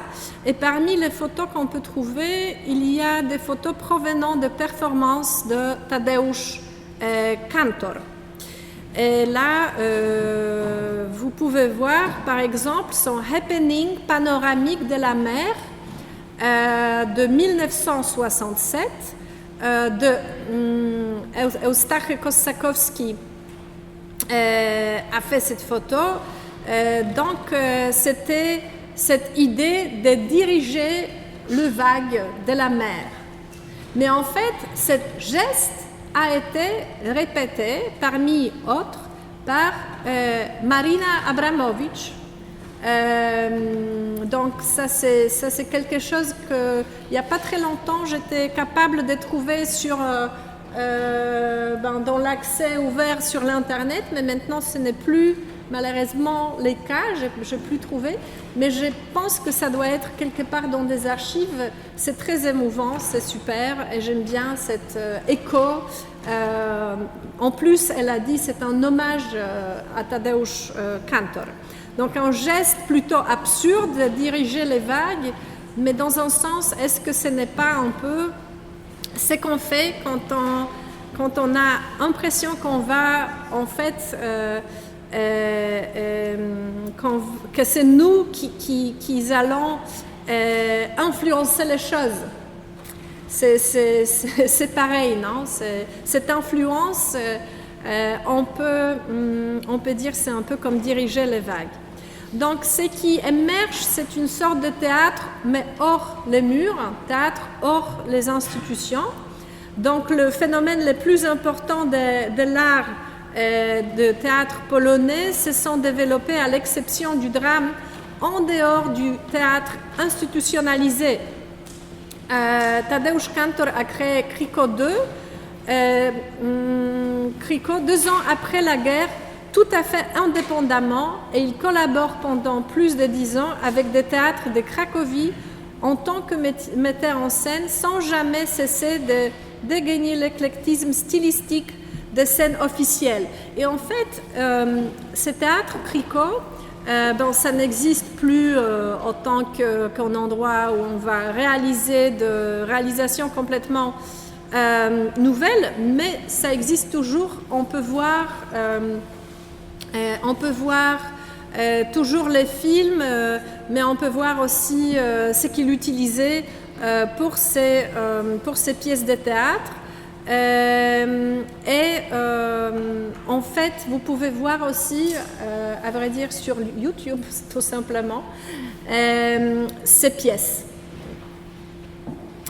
Donc voilà, il y a par exemple aussi une publication en langue française des écrits de Tadeusz Kantor, du théâtre clandestin au théâtre de la mort, parce que ça c'est le plus connu.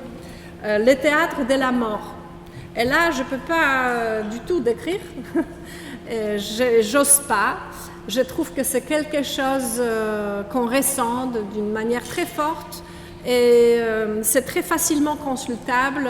Vous pouvez voir sur YouTube des réalisations enregistrées. Ah, j'ai même mis un lien, mais aujourd'hui on n'a pas de temps. Et en fait, ça résonne encore aujourd'hui, ces réalisations qu'il a fait. Il a fait par exemple Leçons d'anatomie de Rembrandt.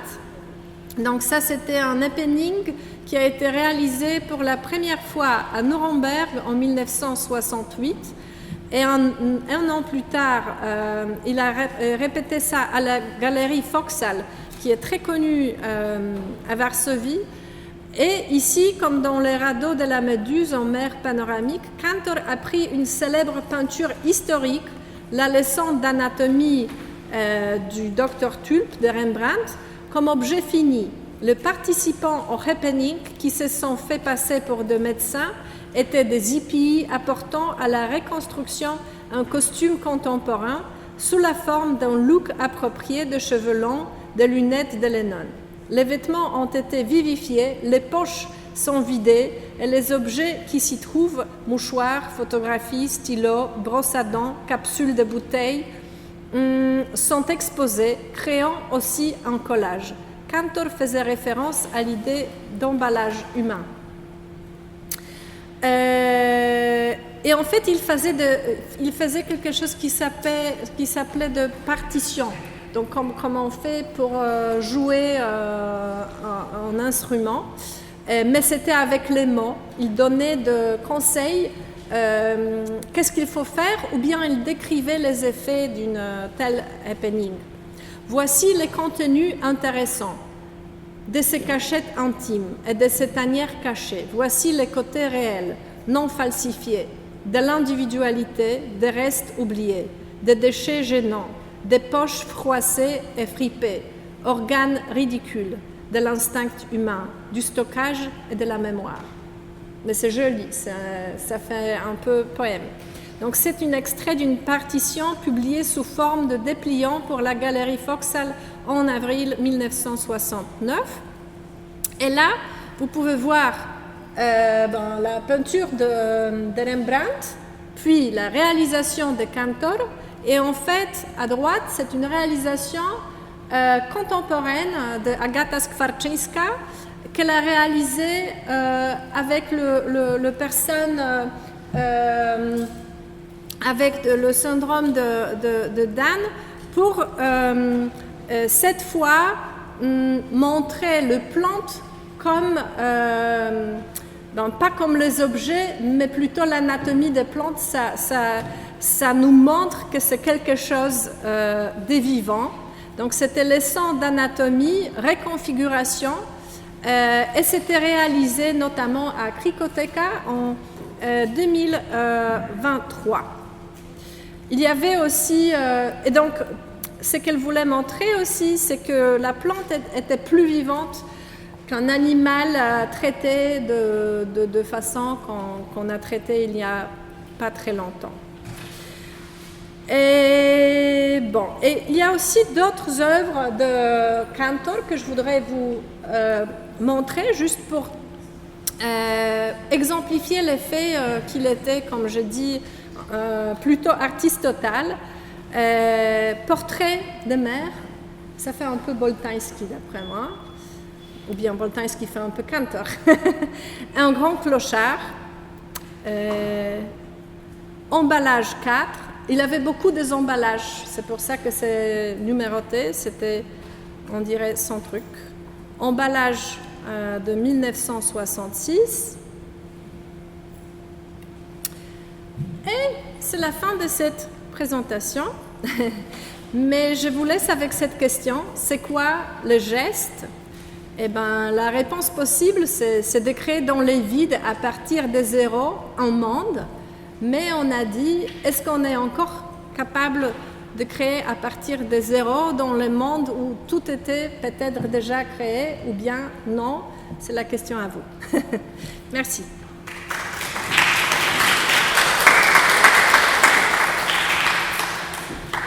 Merci Anna, c'était vraiment très intéressant. Je pense un regard inédit sur les avant-gardes, puisqu'on a souvent aussi une lecture du point de vue de la France ou du point de vue de l'Europe de l'Ouest.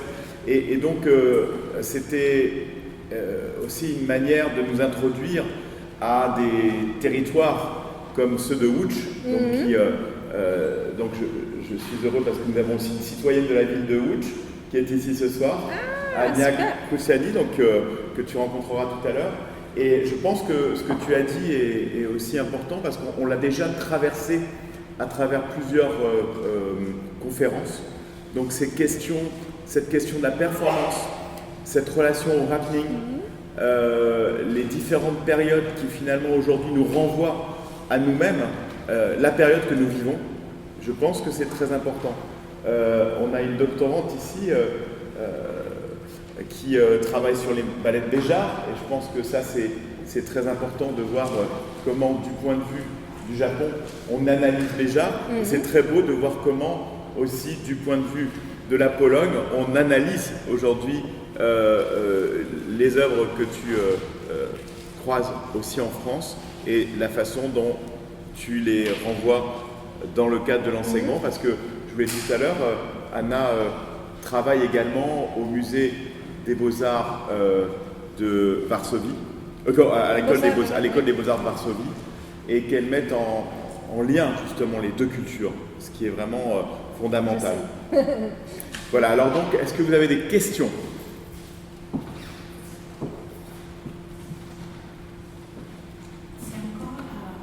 C'est génial comme question parce que comme ça, on passe direct. Est-ce qu'il y a de l'avant-garde en Pologne au lieu de se demander d'une manière globale, est-ce que ça existe encore? Peut-être c'est un moyen de voir.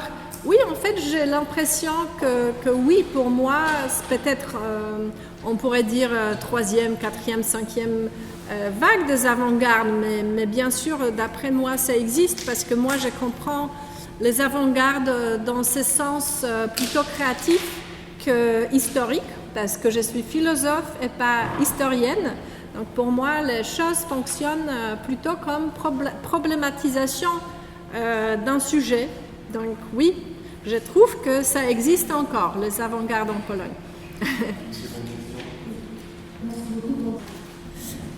Oui, moi je trouve que la langue, ça joue un rôle très important à partir de toujours un peu, mais dans les avant-gardes encore plus, parce que en fait, d'après moi, on est un peu sur un niveau méta de la situation, on se regarde nous-mêmes.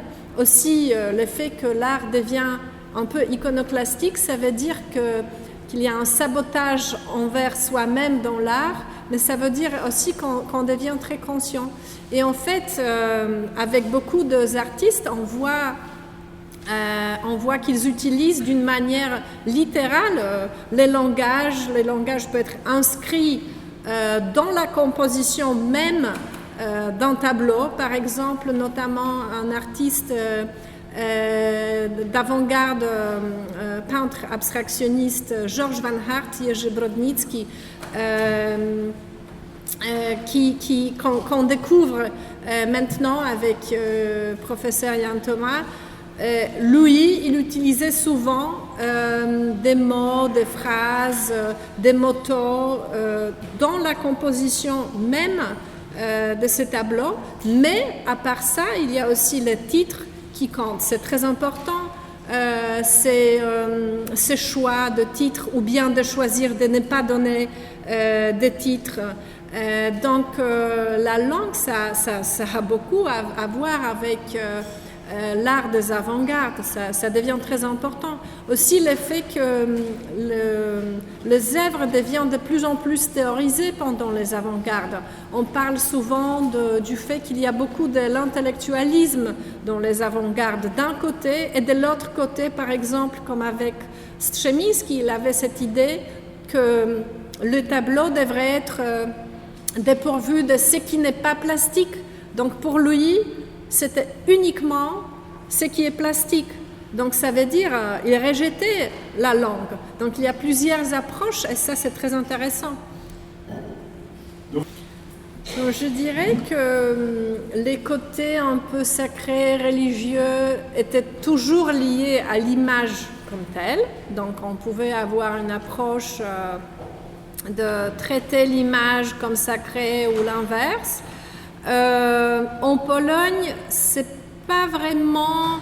Donc, les protestants sont pas très nombreux. Donc, c'est surtout une approche du christianisme, catholicisme.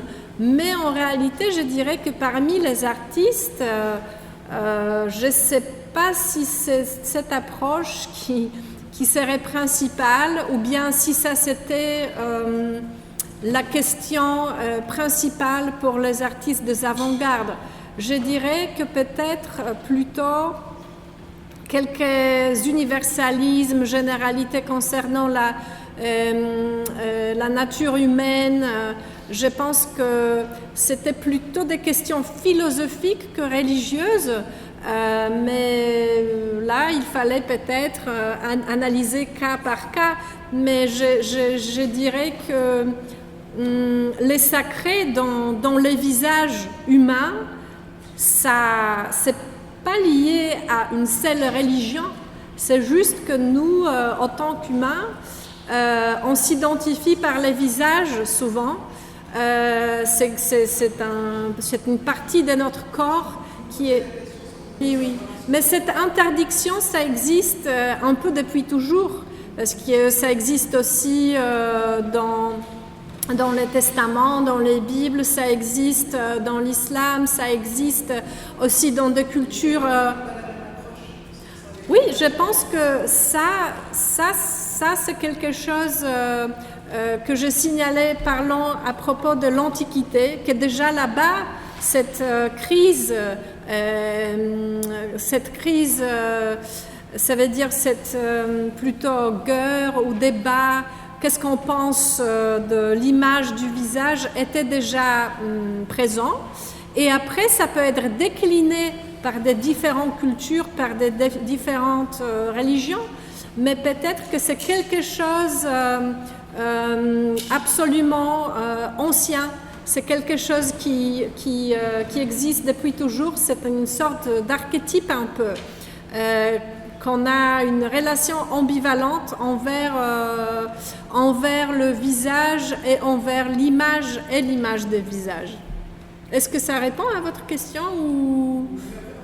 Non, parce qu'en fait, il n'y a pas plus des anti-portraits en Pologne qu'il y en a, par exemple, en Angleterre ou en Amérique. Donc, je ne dirais pas que ça concerne une particularité nationale, que là, on fait ça et quelque part ailleurs, on ne fait pas ça. Pour moi, c'est plutôt lié avec de tendances globales et notre ambivalence qui existe d'une manière un peu internationale partout, cette ambivalence envers la culture de l'image. Une avant-dernière question. Merci pour votre exposé. Je me demandais personnellement, par rapport au développement qu'il y a eu, est-ce que les avant-gardes ne seraient pas assimilables à ce qu'on appelle aujourd'hui des artistes engagés? Des artistes, pardon? Des artistes engagés. Ah oui, d'accord. Ah, c'est intéressant comme question. Sûrement, ils étaient... ben oui, il y a de traits en commun. Mais est-ce que les artistes engagés, est-ce que ça englobe tout ce qu'on peut voir comme pareil aux avant-gardes? Parce que moi, je pense que ça fait une partie, mais ça englobe pas tout. Oui, c'est très intéressant parce que comme on essaye de se battre contre quelques dogmes, donc il y a quelque chose qui est très répandu, tout le monde fait comme ça, et à un moment, ça devient encore une dogme. C'est difficile comme moment, parce que, oui, là, on est un peu dans l'impasse pour trouver d'autres moyens. Mais pour moi, à vrai dire, c'est toujours intéressant de découvrir les différents types de anti-portraits parce que je pense qu'il y a encore un peu de mécompréhension par rapport au fait d'où ça vient, que en fait c'est lié aussi à cette révolte contre la physiognomie, stéréotypisation, et que ça ne devrait pas être joli ou représenter exactement la réalité. Mais c'est vrai que maintenant, on a tellement beaucoup d'exemples qu'on devient intéressé par quelque chose qui est soit entre les deux, soit revient vers l'arrière. Donc je n'ai pas vraiment une réponse à cette question parce que je pense que c'est ça le dilemme de l'art d'aujourd'hui, qu'on a vécu tant de choses que maintenant on ne sait pas comment renouveler un peu la situation. Oui, merci pour cette question. En fait, il y a plusieurs raisons pourquoi je n'ai pas parlé de l'architecture. Premièrement, je ne me connais pas sur l'architecture et je pense que c'est une mauvaise habitude de parler à propos de quelque chose où on ne sait pas suffisamment. Donc moi, je suis plutôt spécialiste du genre de portrait, peinture, donc je me suis concentrée sur ça. Et puis, sérieusement, je trouve que ces côtés conceptuels des avant-gardes peut être trouvé dans ces différents domaines. Donc, même si je ne parle pas de l'architecture, déjà dans les sculptures, on peut anticiper des idées de l'architecture. Mais c'est une bonne question et je veux me poser cette question la prochaine fois et peut-être préparer quelque chose aussi sur l'architecture, parce qu'il y a par exemple des façades. Et la façon dont on traite les façades, c'est un peu pareil avec la façon dont on traite le visage. Et donc, cette idée façade est la plus importante, n'est plus là, juste pareil comme avec le visage qui n'est plus tellement intouchable, sacré, etc. Donc ça peut être une motivation et inspiration pour ma recherche. Merci. Merci Ania. Alors pour clore cette conférence, vraiment un immense remerciement à ce que tu as produit aujourd'hui, parce que nous n'attendions pas ta venue encore il y a quelques heures, et c'est formidable parce que tu as été très réceptif pour eh bien, intervenir. C'est passionnant. Je pense que c'est très en lien avec la relation entre art, science, technologie. On est aussi dans les avant-gardes dans beaucoup de sujets que nous allons encore déployer tout au long de l'année. Et c'est aussi une invitation pour que vous intéressiez à cette part de la culture européenne qui est celle développée dans ces pays qui sont la Pologne, l'Ukraine et même les pays baltes. Et aussi, on peut déborder en Tchéquie, on a parlé de Cantor tout à l'heure, enfin, avec aussi eh bien, des ramifications avec la Tchéquie et les pays d'Europe centrale. Et puis, c'est ce lien quand même très très proche avec la culture française. Je trouve qu'on est vraiment multilinguistique. Et sous la République de Weimar, il y a eu quelque chose qui s'est joué, évidemment, à cette époque, juste avant l'arrivée du nazisme.